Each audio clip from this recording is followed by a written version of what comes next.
We're back with Sitesh Patel. He is the author of Succeed by Failing. He has spoken with us for 2 previous episodes, and we're going to continue learning about his pathway from being a first-generation American to being a great student to becoming a pharmacist, earning his doctorate degree in pharmacy we heard about in the last episode at Rutgers. And today we're going to be hearing about his role in building a great family business. So Sitesh, the last time we spoke, you'd said that you'd taken the business from doing about $2 million a year, but you recognized that you wanted to take it to another level. Tell us about what was changing in the industry that required you to abandon your dream of becoming a pharmaceutical executive to joining the family firm. Sure. So, I didn't quite abandon the dream at that point. I was working part-time between studying for boards, taking boards, as well as working at the company. But once I started getting into the company and I started getting integrated, I saw that there was a lot more than what initially caught the eye, that this was a big challenge to take the company from where it was and move it into an environment where it met the new regulations. What were those new regulations? So they call it Current Good Manufacturing Practices, CGMPs. Okay. And what CGMPs are is they dive down into every detail of a manufacturing operation. And this happens with manufacturers all across the board. But you want to be operating in a way where you're creating full-blown consistency between a product to product. You're ensuring that all the specifications are met, that anytime a consumer buys a product off the shelf, that it's exactly what they're putting their money into, right? So to do that, there's certain rules and regulations that you have to follow. And those rules and regulations are very detailed because there's a lot of steps involved. So when I took on the challenge to take the company from where it was at this point into the next grade, there was a lot of work that had to be done. What is that work? Is it writing? Is it designing? Is it engineering? Is it mapping it out on paper? Help us understand so that one of the reasons I'm asking you these questions is because people who are watching this program are locked in jails and prisons across America. And my message to them, or our message to them, is that they can develop strong critical thinking skills, if they can develop strong communication skills, they can bring value to an organization like yours. I want to hear what those tasks that you had to do in order to comply with this new regulatory environment. No, absolutely. So it's funny you say that because it really was all of those things. It was engineering, it was manufacturing, it was drawing it out on a piece of paper. It was creating just a dictionary of words if you had to do that. But it was a lot of just starting from a blank piece of paper and having to put things together. And one of the challenges that I had was, it was a lot of stuff that I just didn't know anything about. So my question was, how do I work backwards? How do I start to learn about these things? And luckily, I was able to pick up every book that I could pick up. I was able to read as much as I could on the internet or go to different conferences and listen to people talk. And it was a matter of just absorbing and absorbing and absorbing. So when I look at this large sheet, I'm able to break it down into smaller pieces and say, okay, let me start from the top. How am I going to take section A on? Well, I'm going to take section A on by searching, reading, listening, everything that I can for section A. And then I'm going to draft that into what we call standard operating procedures, SOPs, and we're going to start writing those up, right? So every single section ended up having a fully written out SOP. And basically it was like a whole operations manual for manufacturing. And it required many revisions over many years. And it's still, even to today, it's still being revised as you go. But this all began with you just having a vision of creating a company that's going from $1 million to $2 million in revenues with 12 employees to becoming something bigger. How big did you want to become, or did you aspire to become at that time when you started with your family's business?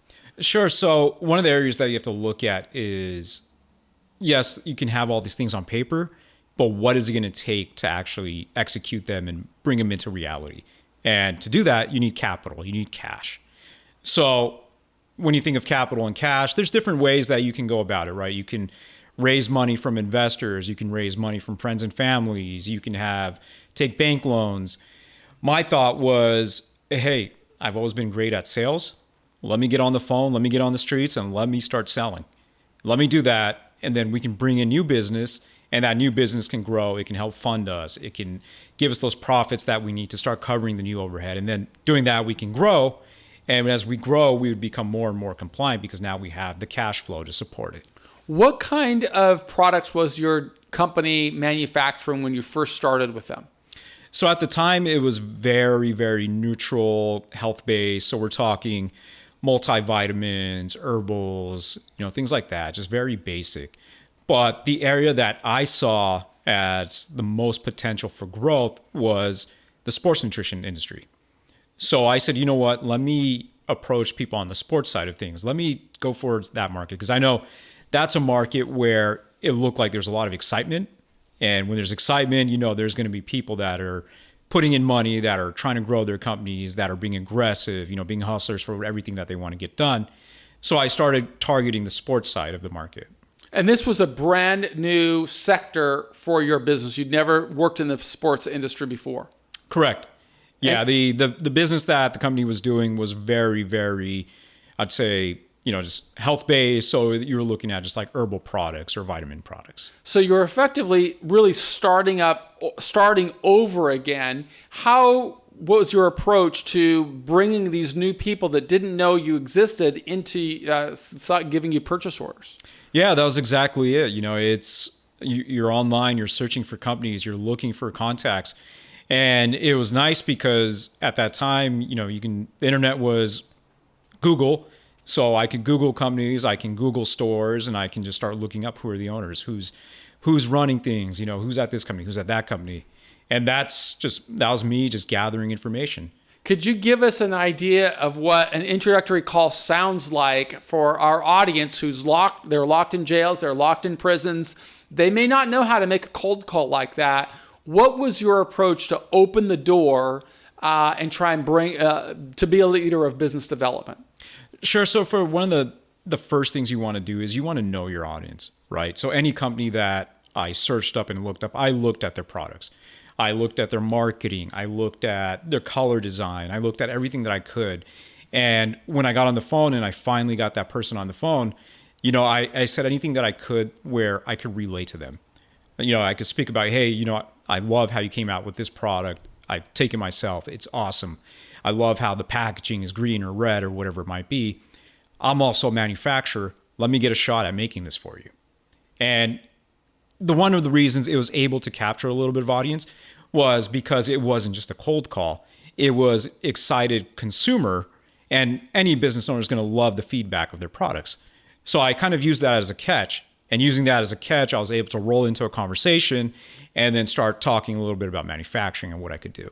We've been talking with Sitesh Patel, the author of Succeed by Failing. If you've been following our program from the start, you know that he first mentioned to not being particularly confident as a communicator. He didn't like English. He didn't like writing. What he liked was science and math. But we've just heard in this episode how he developed that skill set to communicate and develop the art of making people know, like, and trust him. And by doing that, he was able to grow his business from $2 million into an exciting new venture that we're going to hear about in the next episode of how he built a world-class manufacturing company.